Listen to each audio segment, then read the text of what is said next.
आलेख पद्धतीने गतिविषयक समीकरणे. आपण एकसमान, नैकसमान तसेच एकसमान त्वरणित गतीकरिता आलेख कसे काढावे ते पाहिले. आता आपण आलेख पद्धतीने गतिविषयक समीकरणांचा अभ्यास करूया.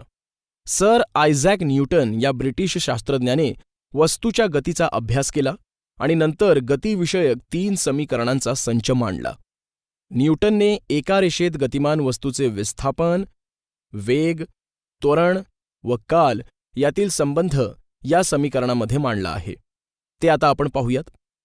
एक वस्तू सुरुवातीला u वेगाने सरळ रेषेत गतिमान आहे. t वेळेमध्ये त्या वस्तूत a त्वरण निर्माण झाल्यामुळे ती वस्तू अंतिम वेग v गाठते व तिचे विस्थापन s असते. तर त्या 3 समीकरणांचा संच आपल्याला खालीलप्रमाणे देता येईल. v बरोबर u अधिक at हे समीकरण वेग काल हा संबंध दाखवते. s बरोबर ut अधिक 1/2 at वर्ग हे समीकरण विस्थापन काल संबंध दाखवते. तर v वर्ग बरोबर u वर्ग अधिक 2as हे समीकरण विस्थापन आणि वेग यातील संबंध दाखवते. या ठिकाणी u बरोबर वस्तूचा सुरुवातीचा वेग, v बरोबर वस्तूचा t कालावधी नंतरचा वेग म्हणजेच अंतिम वेग व s बरोबर वस्तूचे t कालावधीत होणारे विस्थापन होय. ही समीकरणे आलेख पद्धतीने कशी मिळवता येतील हे आपण पाहूया. वेग काल संबंधाचे समीकरण. ही आकृती पहा. या आकृतीमध्ये एकसमान त्वरणित वेगाने गतिमान असलेल्या वस्तूच्या वेगातील कालानुसार होणारा बदल दाखवलाय. वस्तूला आकृतीतील d या बिंदूपासून गती प्राप्त होते. वेळेनुसार वस्तूचा वेग वाढत जातो व t या कालावधीनंतर वस्तू आलेखातील b या बिंदूपर्यंत पोहोचते. आता या माहितीवरून गतिविषयक पहिले समीकरण कसे तयार होते ते पाहूया. या ठिकाणी वस्तूचा सुरुवातीचा वेग ओडी आहे, तर वस्तूचा अंतिम वेग ओसी आहे आणि कालावधी ओई आहे. तर सर्वप्रथम आपण त्वरण काढूया. म्हणून त्वरण बरोबर वेगातील बदल छेद काल बरोबर अंतिम वेग वजा सुरुवातीचा वेग छेद काल बरोबर ओसी वजा ओडी छेद टी. म्हणून cd बरोबर at आहे. समीकरण 1 मानूया कारण ओसी वजा ओडी बरोबर cd आहे. आता पहा, b या बिंदूतून y अक्षाला समांतर रेषा काढली आहे आणि ती रेषा x अक्षास e बिंदूमध्ये छेदत आहे. तसेच d या बिंदूतून x अक्षाला समांतर रेषा काढली आहे आणि ती रेषा BE या रेषेस a बिंदूत छेदत आहे. या आलेखावरून BE बरोबर BA अधिक AE आहे. म्हणून वेग बरोबर CD अधिक OD कारण AB बरोबर CD आणि AE बरोबर OD आहे. म्हणून वेग बरोबर AT अधिक U समीकरण 1 वरून. म्हणून वेग बरोबर U अधिक AT कारण CD बरोबर AT आहे जे आपण याआधी 1 मध्ये पाहिलंय. यावरून वेग बरोबर U अधिक AT हे पण काल संबंधाचे समीकरण. मुलांनो, आपण गतिविषयक पहिले समीकरण कसे तयार होते ते पाहिले. आता आपण विस्थापन काल संबंधाचे गतिविषयक दुसरे समीकरण कसे तयार होते ते पाहूया. समजा एखाद्या वस्तूने एकसमान त्वरण a नुसार t कालावधीत s अंतर कापले आहे. तर वस्तूने कापलेले अंतर हे चौकोनाच्या सहाय्याने म्हणजेच चौकोनाचं क्षेत्रफळ वापरून काढता येतं. कसं ते पहा. यासाठी आपण मागील आकृती पुन्हा पाहू. या आकृतीत s बरोबर चौकोन DOEB चं क्षेत्रफळ आहे. म्हणून विस्थापन बरोबर आयत DOEA चं क्षेत्रफळ अधिक त्रिकोण DAB चं क्षेत्रफळ आहे. आता आपण या सूत्रामध्ये किमती लिहूया. म्हणून विस्थापन बरोबर AE गुणिले OE अधिक 1/2 गुणिले DA गुणिले AB. आता या ठिकाणी आपण AE बरोबर U, OE बरोबर T आणि DA बरोबर OE बरोबर T, AB बरोबर CD बरोबर AT घेऊया. हे आपण आकृतीतील समीकरण 1 वरून घेतलं. म्हणजेच विस्थापन बरोबर यू गुणिले टी अधिक 1/2 गुणिले AT गुणिले टी यावरून विस्थापन बरोबर UT अधिक 1/2 AT वर्ग हे गतिविषयक दुसरं समीकरण तयार होतं. विस्थापन वेग संबंधाचं समीकरण. आता आपण गतिविषयक तिसऱ्या समीकरणाची माहिती घेऊया. गतिविषयक तिसऱ्या समीकरणाचा अभ्यास करण्यासाठी पुन्हा आपण याच आकृतीचा उपयोग करूया. या आकृतीवरून वस्तूने पार केलेलं अंतर चौकोन DOEBच्या क्षेत्रफळाने काढता येतं. हे आपण पाहिलंय, परंतु चौकोन DOEB हा समलंब चौकोन आहे, त्यामुळे या ठिकाणी आपल्याला समलंब चौकोनाचं क्षेत्रफळ काढावं लागेल. म्हणजेच समलंब चौकोनाच्या सूत्राचा वापर करून आपण वस्तूने पार केलेलं अंतर काढूया. विस्थापन बरोबर समलंब चौकोन DOEBचं क्षेत्रफळ, म्हणून विस्थापन बरोबर 1/2 गुणिले समांतर बाजूंच्या लांबीची बेरीज गुणिले समांतर बाजूंमधील लंब अंतर, म्हणून विस्थापन बरोबर 1/2 गुणिले OD अधिक BE गुणिले OE, परंतु या ठिकाणी OD बरोबर वेग, BE बरोबर अंतिम वेग आणि OE बरोबर वेळ आहे. म्हणून विस्थापन बरोबर 1/2 गुणिले सुरुवातीचा वेग अधिक अंतिम वेग गुणिले वेळ. समीकरण 2. त्वरण बरोबर अंतिम वेग वजा सुरुवातीचा वेग छेद वेळ, म्हणून कालावधी बरोबर अंतिम वेग वजा सुरुवातीचा वेग छेद त्वरण. समीकरण 3. म्हणून विस्थापन बरोबर 1/2 गुणिले सुरुवातीचा वेग अधिक अंतिम वेग गुणिले अंतिम वेग वजा सुरुवातीचा वेग छेद त्वरण. म्हणून विस्थापन बरोबर अंतिम वेग अधिक सुरुवातीचा वेग गुणिले अंतिम वेग वजा सुरुवातीचा वेग छेद 2 त्वरण.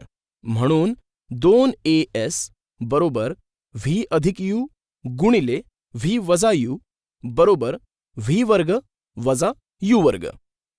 म्हणून V वर्ग बरोबर U वर्ग अधिक 2AS हे गतीचं तिसरं समीकरण आपल्याला मिळतं. मुलांनो, हे नेहमी लक्षात ठेवा की ज्यावेळी वस्तू त्वरणित होते त्यावेळी तिचा वेग बदलतो. वेगामध्ये होणारा बदल वेगाचे परिमाण किंवा दिशा किंवा दोन्हीही बदलल्याने होतो. आपण रोजच्या जीवनामध्ये वर्तुळाकार फिरणाऱ्या बऱ्याच वस्तू पाहतो. सांगा बरं, तुम्हाला याची काही उदाहरणे देता येतील का? आपल्या घरातील पंखा, घड्याळ. वाह, छान.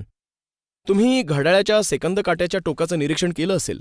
त्या काट्याच्या टोकाची चाल सतत स्थिर असते, परंतु त्याची विस्थापनाची दिशा मात्र सतत बदलत असल्याने त्याचा वेग मात्र सतत बदलत असतो. कारण काटा वर्तुळाकार मार्गाने फिरतो. 3 वाजता काटा एका जागेवर असतो, तर 3:17 काट्याची दिशा बदलते. म्हणूनच आपण म्हणतो की त्याची विस्थापनाची दिशा बदलते. सेकंद काट्याचे टोक वर्तुळाकार मार्गाने फिरत असल्याने या गतीला एकसमान वर्तुळाकार गती असं म्हणतात.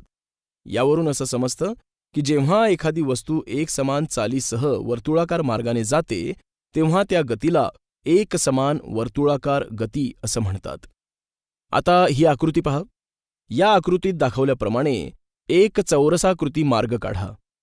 नंतर त्याच चौरसाकृती मार्गावर एका बाजूच्या मध्यभागी एका बिंदूवर पेन्सिल ठेवून एक फेरी पूर्ण करा. पहा, चौरसाकृती मार्गाची ही एक फेरी पूर्ण करण्यास तुम्हाला 4 वेळा दिशा बदलावी लागली. बरं, आता हीच कृती तुम्ही षटकोनी, पंचकोनी, अष्टकोनी अशा मार्गावरून फेरी पूर्ण करा. तर आता सांगा बरं, किती वेळा या मार्गावरून तुम्हाला दिशा बदलाव्या लागल्या? सर, पंचकोनी मार्गावर 5 वेळा, षटकोनी मार्गावर 6 वेळा आणि अष्टकोनी मार्गावर 8 वेळा दिशा बदलाव्या लागल्या. अगदी बरोबर. म्हणजेच तुमच्या लक्षात आलंच असेल की बाजूंची संख्या जितकी वाढवली तितक्याच वेळा दिशा बदलाव्या लागतात. आणि जर बाजूंची संख्या वाढवत नेऊन असंख्य वेळा अशाच दिशा बदलत राहिल्या तर त्या मार्गाचा आकार वर्तुळाकार होईल. तर मुलांनो, वस्तू स्थिर चालीने वर्तुळाकार मार्गाने फिरते म्हणजेच गतिमान होते, तेव्हा वेगात जो बदल होतो तो बदल हा गतीची दिशा बदलल्याने होतो. त्यामुळेच या बदलाला आपण त्वरणित वेग असं म्हणतो आणि या गतीलाच आपण एकसमान वर्तुळाकार गती असं म्हणतो. उदाहरणार्थ, सायकलचं चाक जेव्हा एकसमान गतीने फिरतं तेव्हा त्याची गती गोफणीतून ज्यावेळेस आपण दगड समोर भिरकावण्यासाठी गोफण गोल गोल फिरवतो त्यावेळेस गोफणीतल्या दगडाला माती चिकटलेली असते तेव्हा त्या मातीला जी गती असते ती गतीसुद्धा एकसमान वर्तुळाकार गतीच असते. मुलांनो, आता आपण वर्तुळाकार गतीमध्ये गतिमान असलेल्या वस्तूची चाल सूत्राद्वारे कशी काढावी ते पाहूयात. चालीचे सूत्र: वर्तुळाकार गतीमध्ये गतिमान असलेली वस्तू टी कालावधीत मूळ स्थानी परत येत असेल तर वस्तूची चाल खालील सूत्र वापरून काढता येते. चाल बरोबर परीघ छेद काल म्हणजे व्ही बरोबर 2πr छेद टी. म्हणजेच आर ही वर्तुळाची त्रिज्या आहे. आता आपण एका उदाहरणाद्वारे हे सूत्र व चाल कशी काढावी हे समजून घेऊया. एक वस्तू एकसमान चालीने वर्तुळाकार मार्गाने फिरते आहे. वर्तुळाची त्रिज्या 7 मीटर आहे. वस्तूला एक भ्रमण पूर्ण करण्यास 11 सेकंद लागतात. तर वस्तूची चाल किती? या ठिकाणी वस्तूची चाल काढण्यासाठी सर्वप्रथम आपण सूत्र लिहूया. व्ही बरोबर 2πr छेद टी. या सूत्रामध्ये यालाच आपण पाय असे म्हणतो व तो 22/7 इतका आहे. म्हणून व्ही बरोबर 2πr छेद टी या सूत्रात किमती लिहू.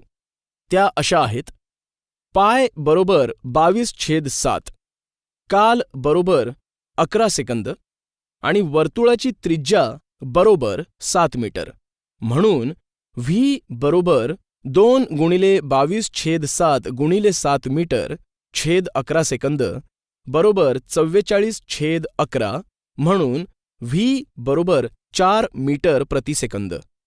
इथे आपण 7ने 7ला भाग दिला आणि 2ने 22ला गुणलं तर या वस्तूची एकसमान वर्तुळाकार मार्गाने चाल 4 मीटर प्रति सेकंद इतकी आहे. आपल्या दैनंदिन जीवनातील एकसमान वर्तुळाकार गतीची अनेक उदाहरणे आपल्याला माहिती आहेत. जसे फिरत्या पंख्याच्या पात्याची गती, पृथ्वीची सूर्याभोवतीची गती, चंद्राची पृथ्वीभोवतीची गती, अशी अनेक उदाहरणे या गतीची म्हणजे एकसमान वर्तुळाकार वेगाची दिशा काढणे. मुलांनो, आता आपण एकसमान वर्तुळाकार वेगाची दिशा कशी काढायची ते पाहू. त्यासाठी ही आकृती पहा. या आकृतीत दाखवल्याप्रमाणे एक गोल फिरणारी चकती घ्या आणि तिच्या कडेला एक 5 रुपयाचं नाणं ठेवा. आता ही चकती गोल फिरवा. पहा, चकतीचा वेग कमी असताना नाणं चकतीबरोबर गोल फिरतंय. आता ही चकती अगदी वेगात फिरवा. पहा, चकती वेगाने फिरवली असता नाणं चकतीच्या त्रिज्येला लंब असणाऱ्या स्पर्शिकेच्या दिशेने फेकलं जातं. मुलांनो, आपण पाहिलं की नाणं फेकलं जाताना ज्या स्थितीत होतं त्यानुसार त्या विशिष्ट दिशेला फेकलं गेलं. म्हणजेच यावरून आपल्याला असं म्हणता येईल की नाणं वर्तुळाकार दिशेने फिरत असताना गतीची दिशा प्रत्येक बिंदूपाशी बदलते. आता आपण वेग, चाल, अंतर यांची काही उदाहरणे सोडवून पाहूयात. उदाहरण 1. एक खेळाडू वर्तुळाकार मार्गावरून धावताना 25 सेकंदात 400 मीटर अंतर धावून पुन्हा सुरुवातीच्या ठिकाणी परततो. तर त्याची सरासरी चाल व वेग किती असेल? या उदाहरणामध्ये आपल्याला लक्षात घ्यावं लागेल की एकूण पार केलेलं अंतर 400 मीटर आहे. नंतर तो खेळाडू पुन्हा मूळ ठिकाणी परत आला म्हणून त्याचं विस्थापन 0 झालं. त्याला ते अंतर पार करण्यासाठी 25 सेकंद इतका वेळ लागला. म्हणून पार केलेलं एकूण अंतर बरोबर 400 मीटर, एकूण विस्थापन बरोबर 0 मीटर, एकूण लागलेला वेळ बरोबर 25 सेकंद. या माहितीवरून प्रथम आपण चाल काढूया. म्हणून सरासरी चाल बरोबर पार केलेलं एकूण अंतर छेद लागलेला एकूण काल बरोबर 400/25 बरोबर 16 मीटर प्रति सेकंद. म्हणून सरासरी चाल 16 मीटर प्रति सेकंद आहे. तर आता आपल्याला सरासरी वेग काढायचा आहे.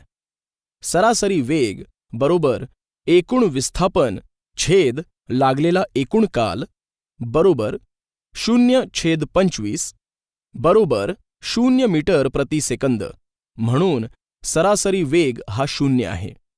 तर खेळाडूची सरासरी चाल 16 मीटर प्रति सेकंद आहे व सरासरी वेग हा 0 मीटर प्रति सेकंद आहे. उदाहरण 2. एक विमान 3.2 मीटर प्रति सेकंद वर्ग या त्वरणाने 30 सेकंद धावपट्टीवर धावल्यानंतर हवेत झेपावते, तर विमानाने हवेत झेपावण्यापूर्वी किती अंतर पार केलं?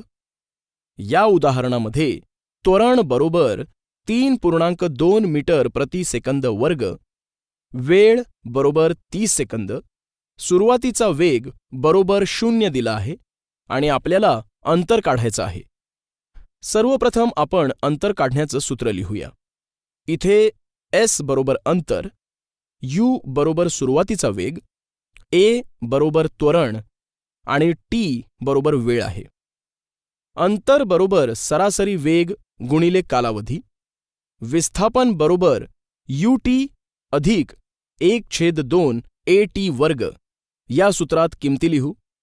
विस्थापन बरोबर 0 गुणिले 30 अधिक 1/2 गुणिले 3.2 गुणिले 30चा वर्ग.